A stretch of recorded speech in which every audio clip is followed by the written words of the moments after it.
Bien, ¿para qué en la práctica sirve la higiene industrial?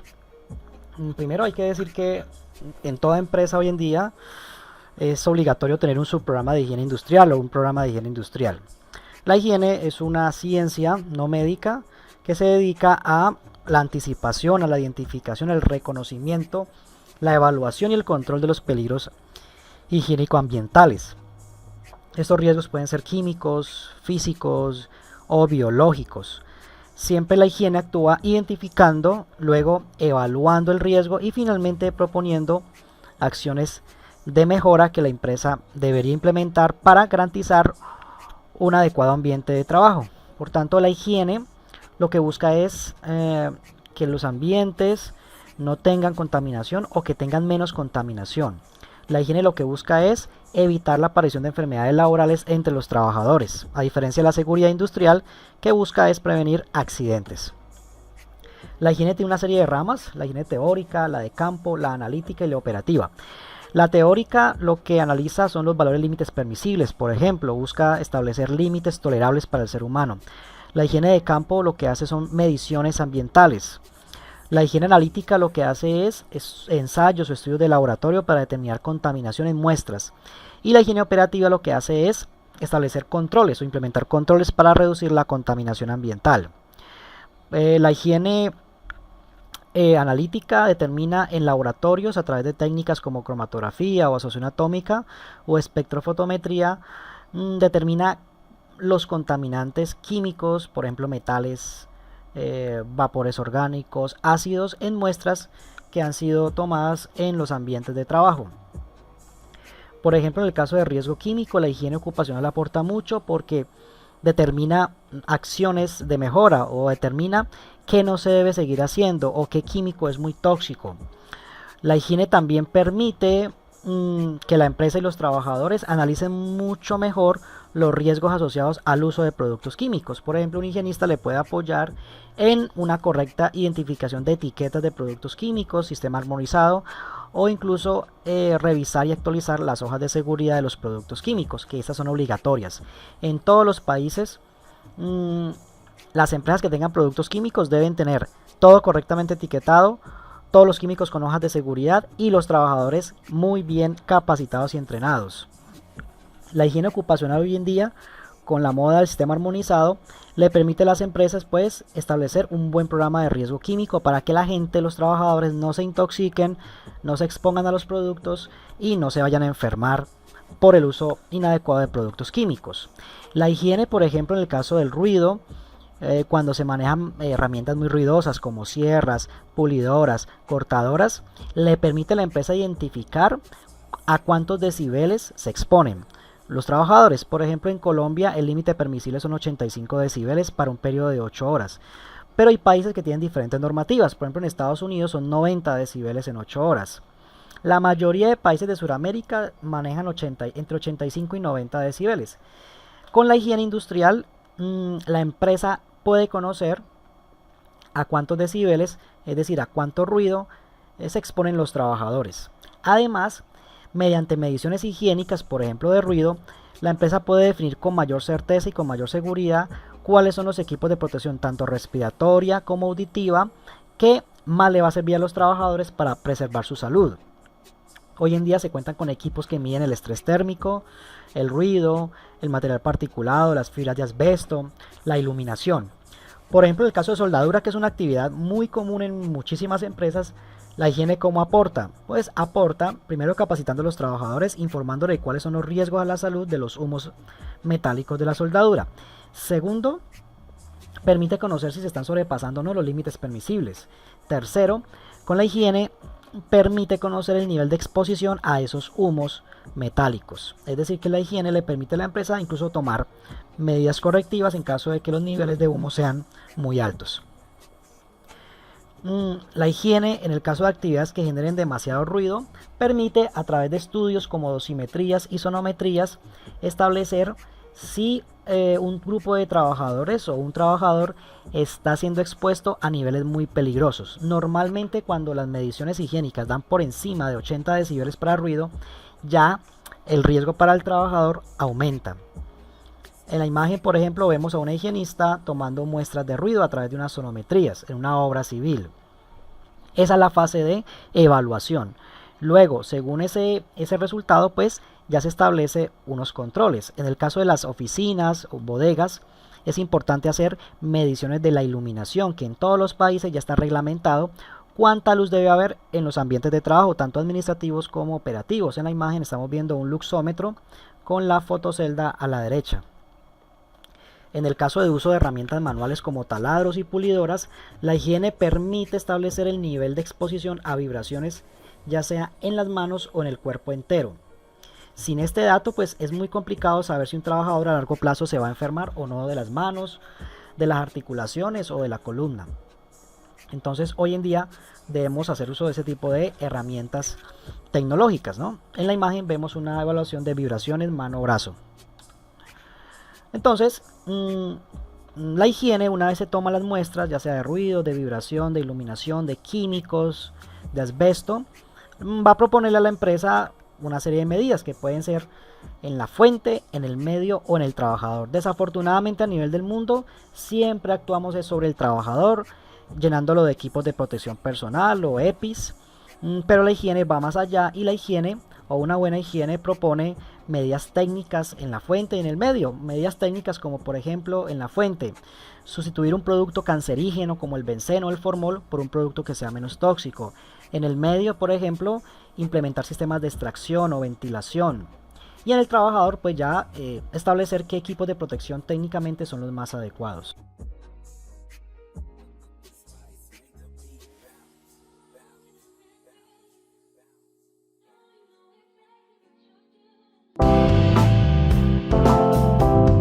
La iluminación es un factor fundamental en el diseño del puesto de trabajo que evita la fatiga visual, mejora el rendimiento laboral e incluso previene accidentes. Una iluminación adecuada permite distinguir la forma, colores, objetos y relieves de forma fácil y asegurando el confort visual permanente. Para lograrlo, hay que tener en cuenta el nivel y el equilibrio de la iluminación y evitar los deslumbramientos. El nivel de iluminación o iluminancia se mide con un luxómetro en lux. El decreto 351/79 indica qué intensidad de iluminación debe tener el ambiente para desarrollar cada tarea.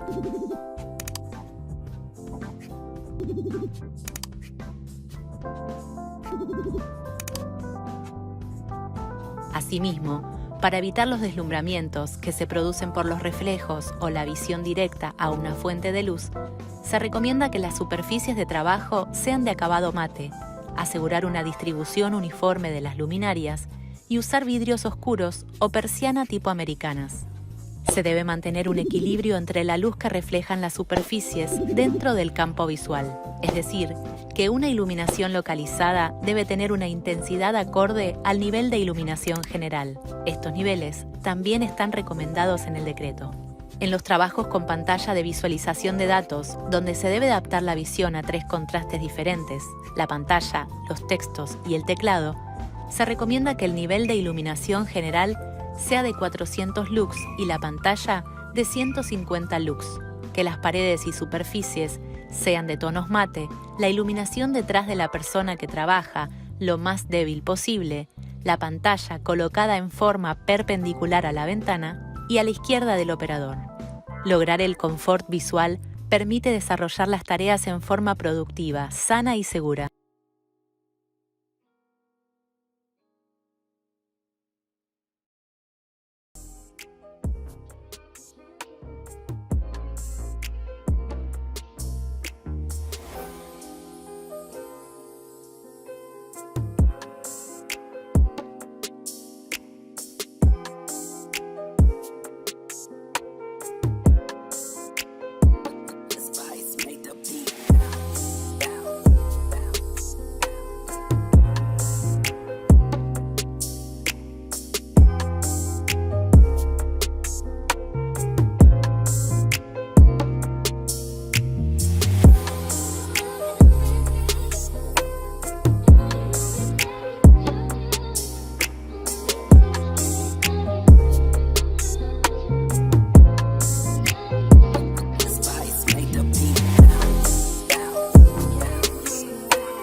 Desde la antigüedad, el hombre y la mujer han tenido que trabajar para poder vivir.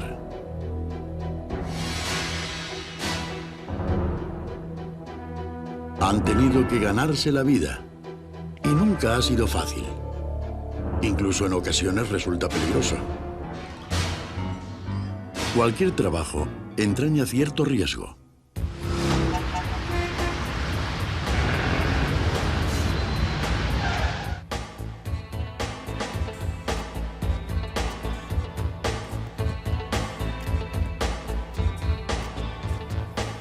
Podemos sufrir un accidente o contraer una enfermedad como consecuencia del trabajo.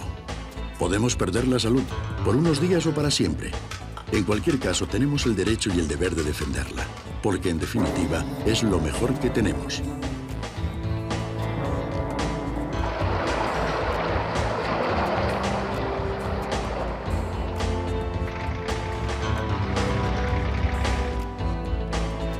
El primer paso será conocer dónde está el riesgo. Puede estar en las condiciones de seguridad o de inseguridad. Puede estar en el medio en el que se desarrolla el trabajo. Puede estar en la presencia de contaminantes químicos, físicos o biológicos. Puede estar en las exigencias físicas y mentales del trabajo.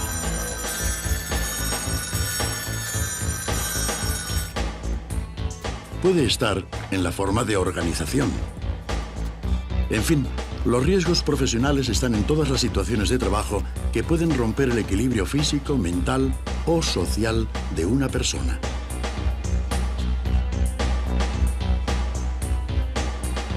Segundo paso: hacer que los riesgos sean mínimos. Prevención. Consiste en mejorar las condiciones de trabajo aplicando medidas de seguridad, higiene industrial, medicina laboral, formación y ergonómicas. Seguridad en el trabajo. Impidiendo el contacto con las partes móviles de la maquinaria, se elimina el riesgo de golpes, cortes o atrapamientos.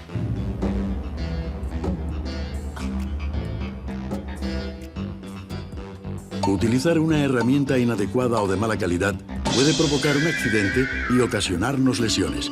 Debe estar siempre en buen estado.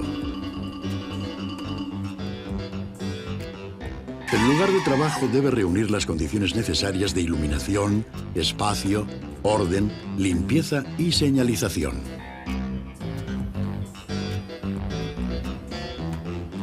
En el manejo de cargas, cuida la espalda. El esfuerzo lo tienen que hacer las piernas, manteniendo la columna vertebral recta.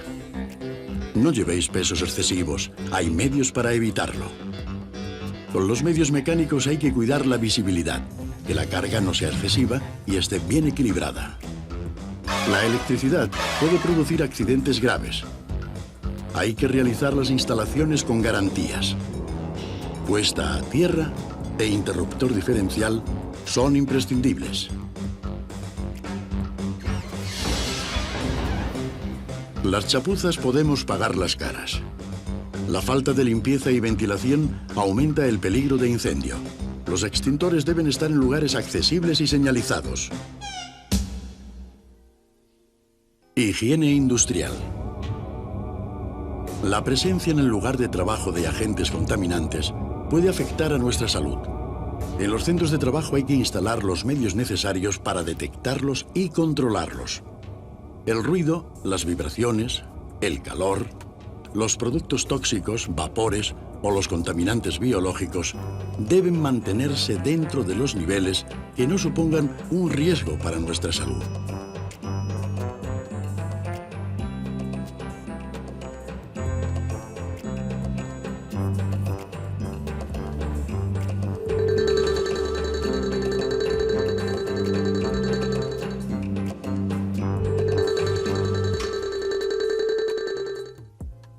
Medicina laboral. En general, es conveniente someterse a reconocimiento médico una vez al año y seguir las normas sanitarias de los planes de prevención y campañas de vacunación.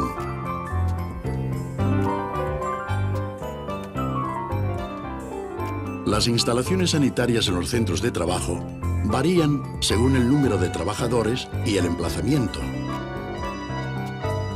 Todos sabemos que es mejor prevenir que curar.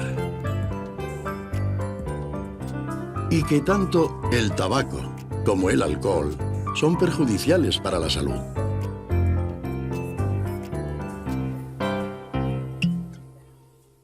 Formación. La evolución en los métodos de trabajo o en los medios que se utilizan hacen necesaria una adaptación por parte del trabajador. La falta de información puede producir actitudes de rechazo.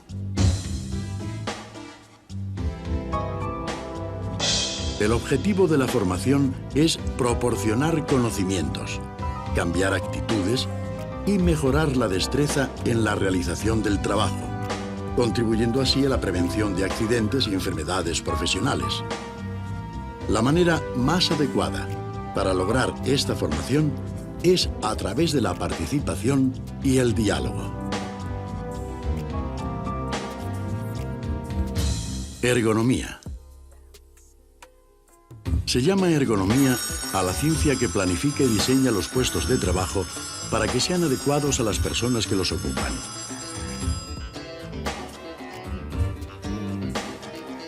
En el diseño y disposición del puesto de trabajo es importante evitar los movimientos inútiles. La altura del plano de trabajo debe permitir que el cuerpo quede ligeramente inclinado hacia adelante. La distancia entre el ojo y el objeto debe favorecer la visión. Los mecanismos que se manipulan estarán cerca del cuerpo para reducir al mínimo la fatiga. El ambiente debe ser confortable, disponer de una iluminación adecuada, ventilación suficiente y exento de ruido. Aplicando medidas preventivas, eliminamos los riesgos. En caso contrario, el riesgo permanece. Entonces se produce el accidente.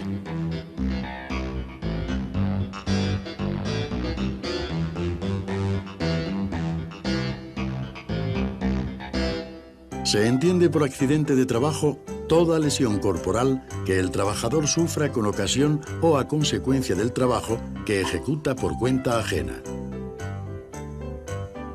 La permanencia prolongada en un ambiente de trabajo nocivo puede ocasionarnos una enfermedad.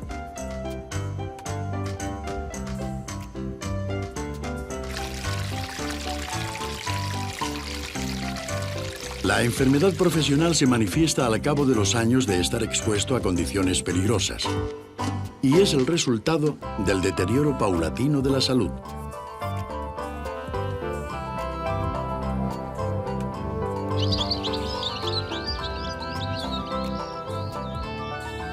La defensa de la salud es un derecho de los trabajadores, un deber de los empresarios y un compromiso para el Estado.